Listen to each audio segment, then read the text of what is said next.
자, 반갑습니다, 여러분. 오늘은 사회화 단원의 두 번째 시간, 지위와 역할에 대해서 배워보도록 하겠습니다.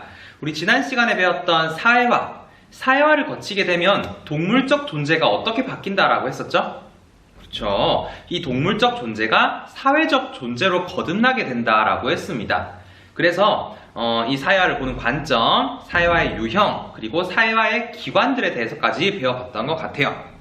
오늘은요, 이렇게 사회적 존재로 거듭나게 된 인간들은 사회 속에서 일정한 지위, 그리고 이런 지위에 따른 역할들을 갖게 되는데, 이것이 어떤 것들이 있는지 한번 구분해 보도록 하겠습니다. 자, 먼저 첫 번째는 지위가 지위. 자, 먼저 지위라고 하는 것은 이 사람이 차지하고 있는 위치를 얘기하는데, 이 사람이 속한 집단에서 차지하는 위치, 이것을 지위라고 부릅니다. 선생님은 학교에서 교사라는 지위를 가지고 있고요. 여러분들은 학생이라는 지위를 가지고 있을 겁니다. 그죠? 여러분들은 집에 간다면 아들, 딸이라고 하는 지위를 가지고 있을 거고요. 쌤도 마찬가지로 아들이라는 지위를 가지고 있겠죠. 이런 것들을 지위라고 부르는데, 이 지위를 두 가지로 구분할 수가 있습니다. 자, 첫 번째는 귀속지위라고 하는 것이 있습니다. 귀속지위. 자, 귀속지위라는 게 어떤 것이냐면 선천적으로 가지고 태어나는 지위를 귀속지위라고 불러요. 뿐만 아니라 자연적으로 얻게 되는 지위, 이러한 지위를 귀속지위라고 부릅니다. 여러분, 태어날 때부터 가지고 태어나는 지위 어떤 것들이 있죠? 일단 기본적으로 막내딸, 내가 태어나고 싶어서 태어난 게 아니라 막내딸로 이미 태어난 거잖아, 그치? 선천적으로 그런 것들. 그 다음 장남, 이런 것들도 선천적인 귀속지위가 되고요. 조금 어려운 게 어떤 것들이 있냐면 청소년, 그런 게 있어요. 청소년. 여러분, 청소년이라고 하는 것은 나이가 먹음에 따라서 자연스럽게 청소년이 되는 거잖아, 그치? 이런 자연적으로 얻게 되는 지위도 여기에 포함되는 겁니다. 그다음 비슷한 예로 노인도 여기에 포함돼요. 노인, 나이가 들에 따라서 저절로 얻게 되는 귀속지위가 되겠죠. 그래서 이렇게 귀속지위의 특징들 정리해 두시고, 두 번째로 어떤 게 있냐면 성취지위라는 것이 있습니다. 성취지위는 귀속지위랑 좀 반대로 선천적인 것이 아니라 후천적인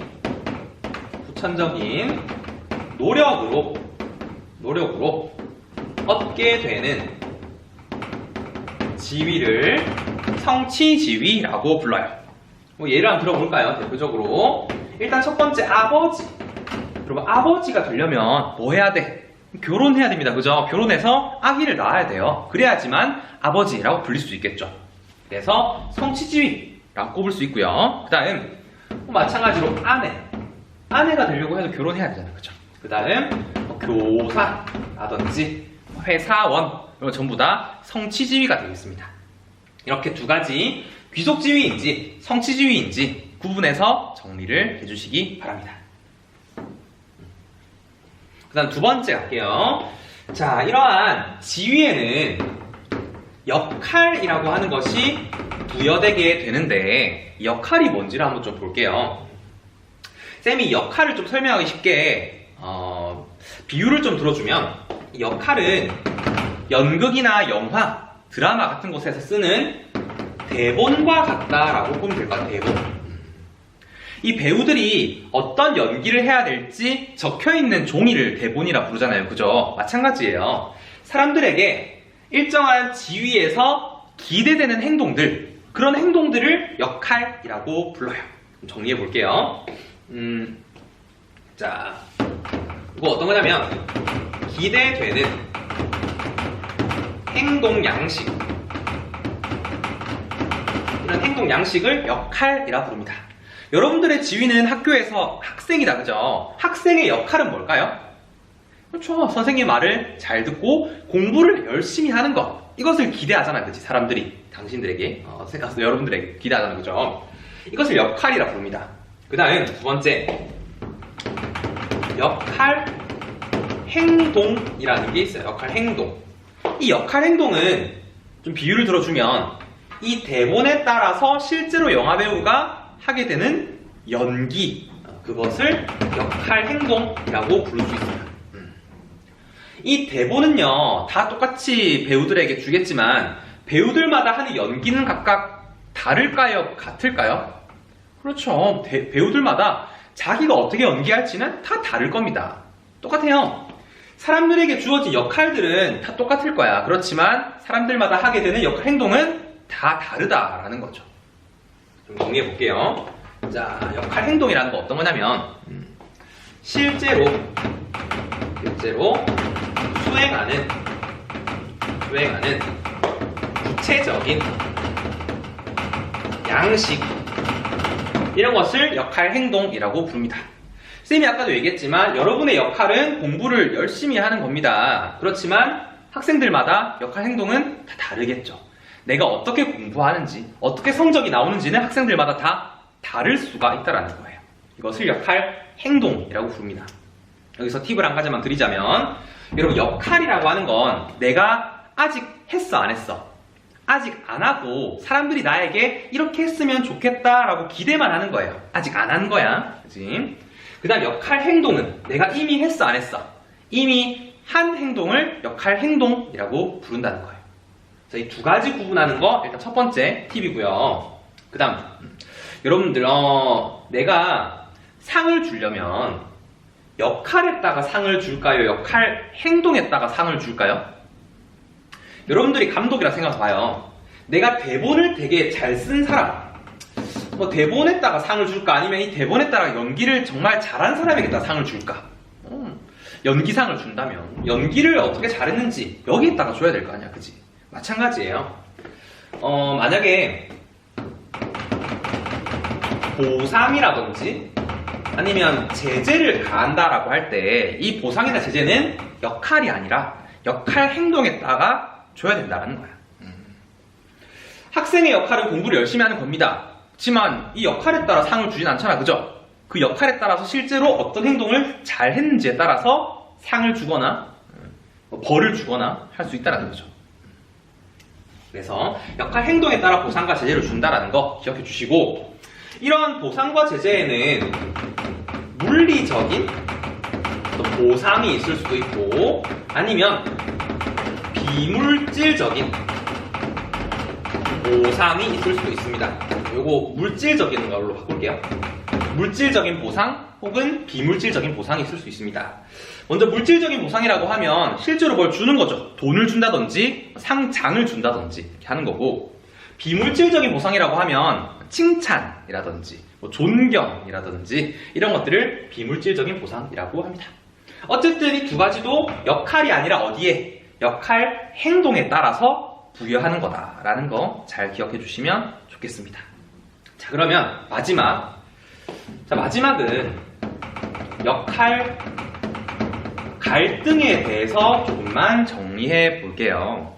오늘날 사람들은 한 가지의 지위만 가지고 있는 것이 아니고 사회가 점차 발달함에 따라서 다양한 지위를, 한 사람이 다양한 지위를 가지게 되고 있습니다. 엄청나게 많은 지위를 가지고 있는 사람도 있겠죠, 그죠? 쌤만 해도 교사라는 지위, 그다음 집에 가면 외동 아들이라는 지위, 친구들에게는 친구라는 지위 다 가지고 있을 거란 말이죠. 이럴 때 각각의 지위에서 요구되는 행동들이 충돌하는 경우가 생기겠죠. 그런 경우를 역할 갈등이라고 부릅니다. 조금만 더 자세히 정리해 볼게요. 이 역할 갈등은 다시 두 가지로 나눌 수가 있는데, 첫 번째가 역할 모순이라는 게 있어요. 역할 모순. 이 역할 모순이 어떤 거냐면 둘 이상의 지위에서 요구되는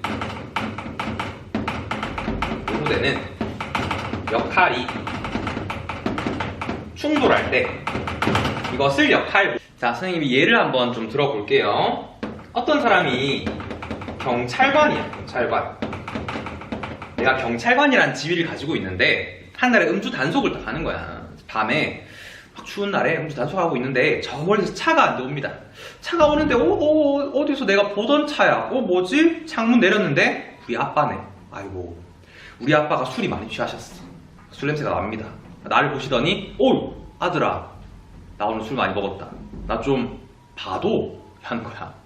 여러분도 어떻게 하시겠습니까? 여러분들은 경찰관이라는 지위도 있지만 아들 혹은 딸이라는 지위도 있단 말이지.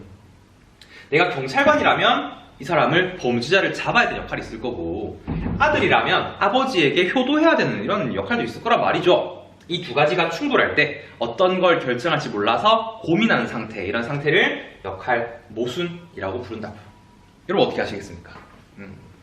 그 다음 두 번째는 역할 긴장이라고 하는 것도 있어요. 역할 긴장이 무엇이냐면 얘는 하나의 지위에서 요구되는 역할들이 마찬가지로 충돌할 때, 이런 것을 역할 긴장이라고 불러요. 예를 들면 이런 거죠. 자, 나는 선생님이라고 하는 하나의 지위를 가지고 있는데 어떤 학생들은 나한테 선생님 좀 학생들 좀 휘어잡고 말 안 듣는 애들 혼내주시고 엄한 교사를 해주세요 라고 하는 학생들도 있을 거고요. 엄한 교사.